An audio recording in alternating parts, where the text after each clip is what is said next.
America makes up just 4% of the world's population, but accounts for nearly 40% of global prescription drug spending. Think about it. How does such a tiny percentage of humanity consume almost half of the world's medicine? This isn't just a statistic.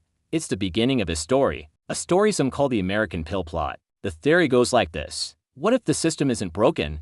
What if it's working exactly as designed? A system engineered by big pharmaceutical companies and policymakers to keep Americans reliant on medication. It sounds like something out of a movie, but let's look at the facts. The American population accounts for 4% of the world population, but they consume 40% of the world's medication. According to the theory, this massive imbalance isn't a coincidence. It's a business model built on dependency. Here's where it gets even stranger. The United States spends more on healthcare per person than any other developed nation on Earth, by a long shot. But where does that money go? We'd expect to be the healthiest people in the world, right? The reality is the opposite. America consistently ranks poorly in overall health outcomes compared to other wealthy countries. We're sicker, have lower life expectancies, and higher rates of chronic illness. So, why the disconnect? Why spend the most but get some of the worst results? The American pill plot theory suggests this is intentional. The goal isn't to cure people, but to manage them. Keep people just sick enough that they need a constant stream of medication,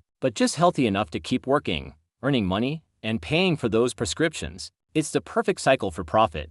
How would they even pull this off? The theory breaks it down into 3 steps. First, marketing over medicine. In America, you see drug ads everywhere, on TV, online, in magazines. They're not just selling a product, they're selling the idea that there's a pill for every problem, from a bad day to a restless night.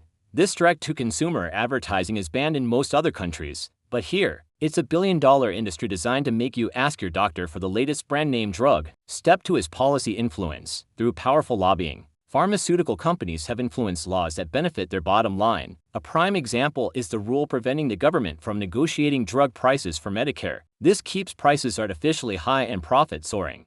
And like other countries where governments negotiate to get the best deal for their citizens. Step 3 is cultural conditioning. Think about how often you see characters in movies and TV shows casually popping pills for stress or sleep. Social media is filled with discussions about medication. This normalizes the idea that taking a pill is the first solution, not the last resort. We've been subtly trained to believe that life's challenges are medical conditions that require a prescription. When you look abroad, the contrast is stark. Many countries have strict regulations on drug advertising and pricing. They prioritize preventative care and holistic health over a pill-for-every-ill approach. The United States, in this light, looks like a grand experiment, a testing ground for a new kind of business model where healthcare isn't about health, it's about creating lifelong customers. So, what are we to make of all this? Is America simply the world's pharmacy?